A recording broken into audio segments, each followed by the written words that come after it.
Hi everyone, I'm Timothy Von Rueden, better known as Vonnart Online, and in today's video I'm going to be starting a new series that I want to call Pencil Technique Tutorials, and in this first one I'm going to show you how to create a consistent value-toned area with a traditional pencil. And for this video, I'm going to use my latest tarot card illustration that I'm so close to finishing as today's example. But firstly, I want to show some of my previous examples of illustrations I've done in the past that also have these consistently toned areas. And this may seem like a relatively easy thing to do, like why would I even make videos on this? But if you work with pencils a lot, you know that this can be quite the challenge. The only time I find it to be easier is if I'm trying to create a darker toned value because I find it much more forgiving than when I do a lighter tone. So let's talk about some of the examples. So in this example, this is my illustration Textiles 2. You can see it has these very dark value toned areas. And to get that, it's relatively easy. So I would take probably an HB or a 2B pencil, and I would just cover the entire area until it's full. And I can push down pretty hard as well. Now, the reason I think this is easier and more forgiving is because if there's an area that's too light, well, you would just go back and darken it up. But if you were doing an area that was lighter, if you go too dark, you have to then work with a kneaded eraser or just erase it entirely and kind of redo it. So that's why I find these darker tones to be much easier. So in this next example that I have, this is my illustration that I like to call Suncatcher. You can see how I have an area in the background that's exactly what I'm describing. So in this illustration, I really wanted the first ring that's around his head to appear brighter. And an easy trick to do that is to make the area around it slightly darker so that by contrast, it'll make it pop.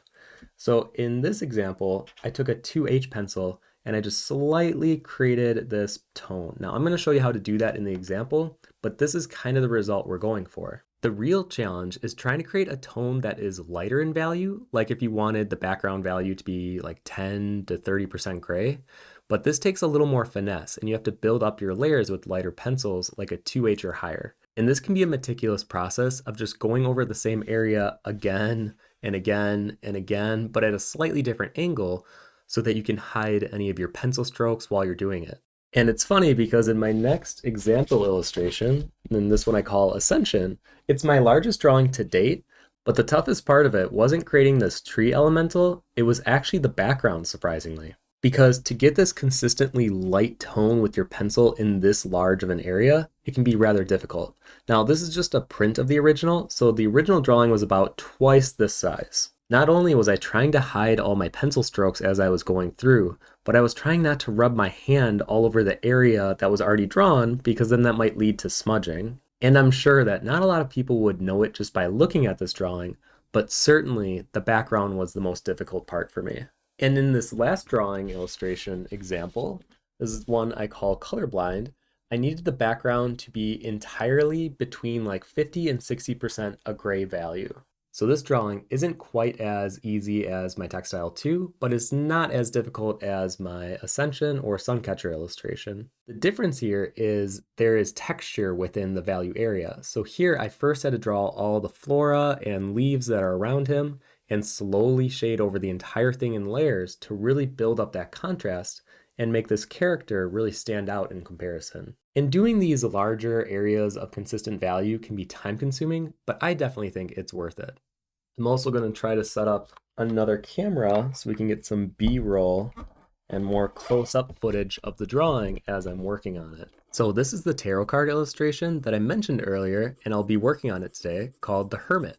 I look to create roughly one card a month as I'm currently working on the full deck, and my Patreon backers can see each card's creation from start to finish. Anyways, the original card had this night scene background and is one of the few that are set in the winter, so I really wanted a backdrop that wasn't a pure white and instead reflect the atmosphere within the card. And to do so, I want to create a consistent value somewhere between 10 and 20% gray, and just like the Ascension drawing, it can be difficult, but if I just take my time and be thorough, it can definitely be done.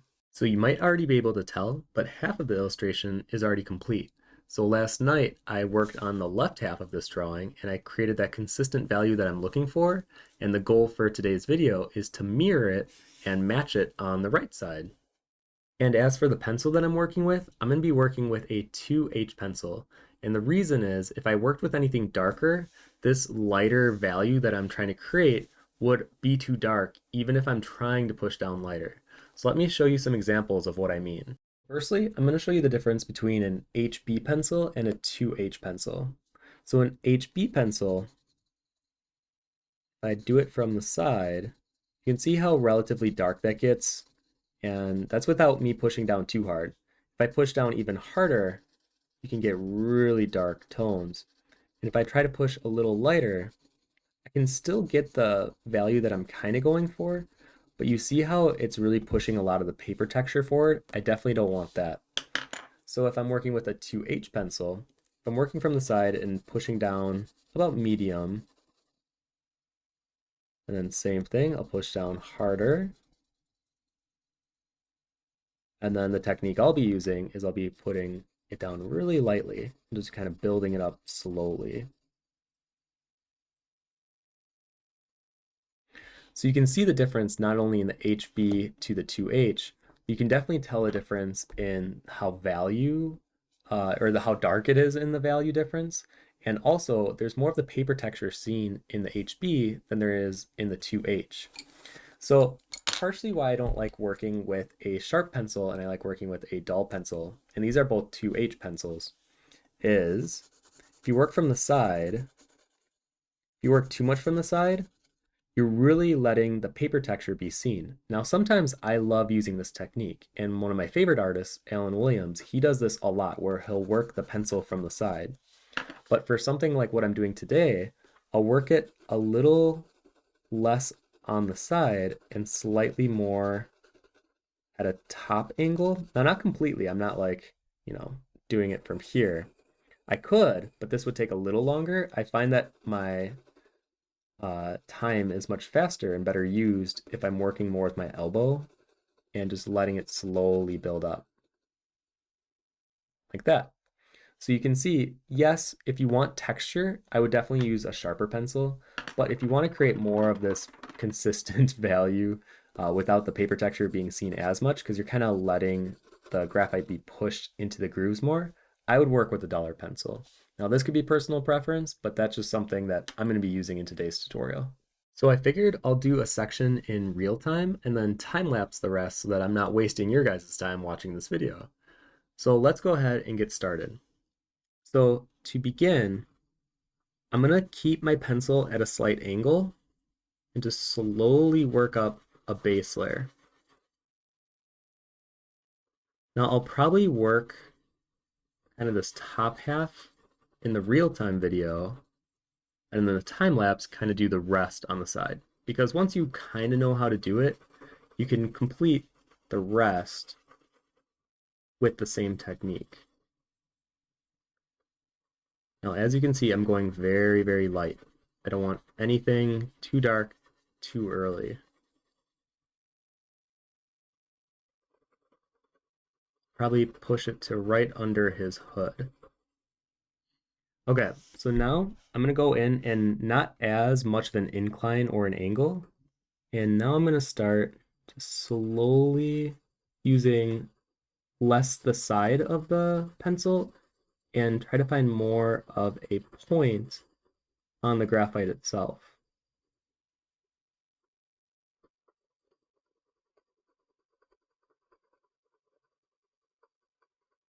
And it's funny because I'm sure in the video you might not be able to see the results for a bit, just because I am creating a lighter consistent value, but you'll see it slowly appear as we keep layering it up.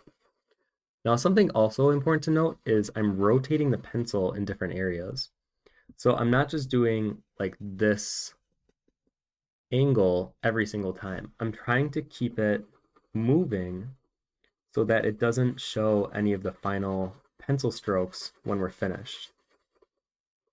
Because that's the other difficult thing, is trying to make it appear as if the matte background was like magically created, because it's very easy to tell when a pencil stroke is seen. So to kind of erase them, but still have that value tone can be a bit challenging.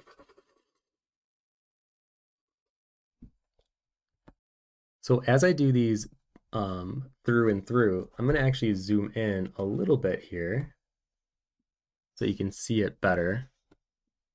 And I'm gonna pull closer to the front of my pencil, and now I'm gonna slowly start filling in those areas where maybe the paper texture was seen a bit more. And I don't want the grooves of the paper to be seen much at all.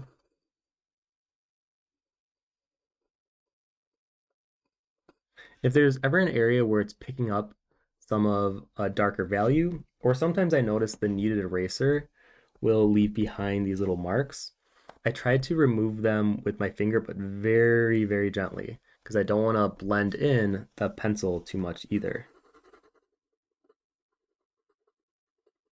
Because if you get too much of your oil from your finger into the paper, it'll be nearly impossible to get it back to that paper white that you started with.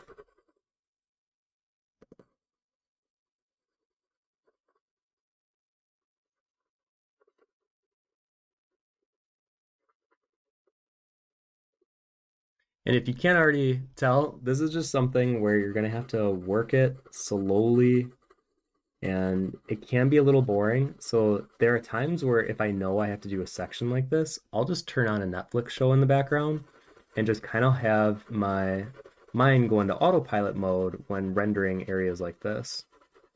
Because I know it'll be time consuming, but that doesn't mean I have to waste my time in doing so.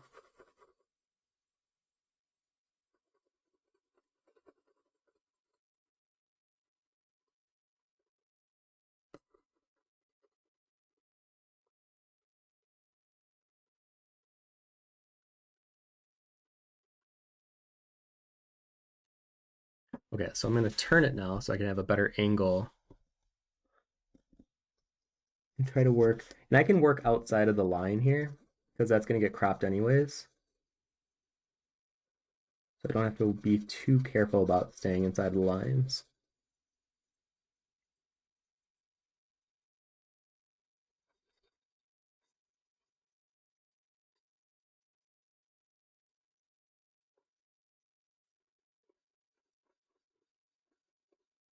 See how we're starting to fill in that value? Now I know some artists, like my friend Babs Webb, will use powdered graphite to get this similar technique. I find that it works better to use powdered graphite if it's at the beginning of a drawing, because when you're at this stage, you don't want to mess up the drawing that you already have. And it kind of just depends on how I'm feeling per illustration. Sometimes I'll work with the graphite in a pencil form like I am now, or sometimes I'll start the illustration with powdered graphite and use like a paper towel and like slowly kind of blend it in. But powdered graphite is something you have to be really careful with. And I would recommend a tutorial that Babs created on how to work with powdered graphite if that interests you.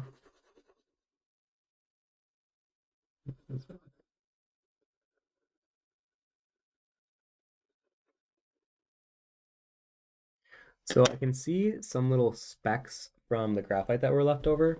So if you ever want to remove those, I just take a kneaded eraser, and you can use whichever one, whichever brand you like. I think they're all pretty similar.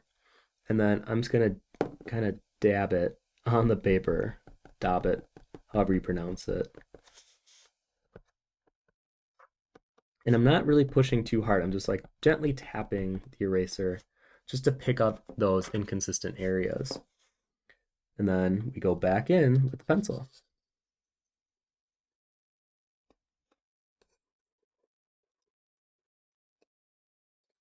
I also find that working from the corner is a little easier because it's not as wide of a movement that you have to do. I feel like it's easier to do shorter ones, and then as you get into the groove, it's easier to do those longer motions and have it be consistent.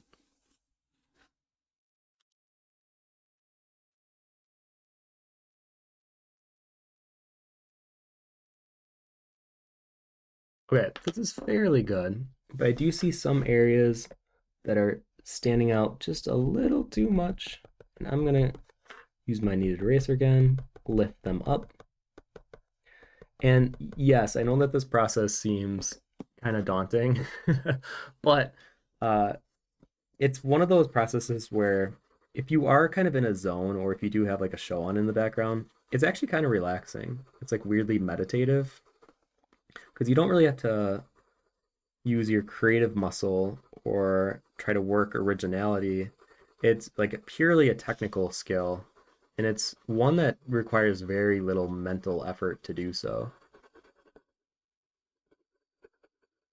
And once you kind of find your pace, it's just repeating that over and over and over again.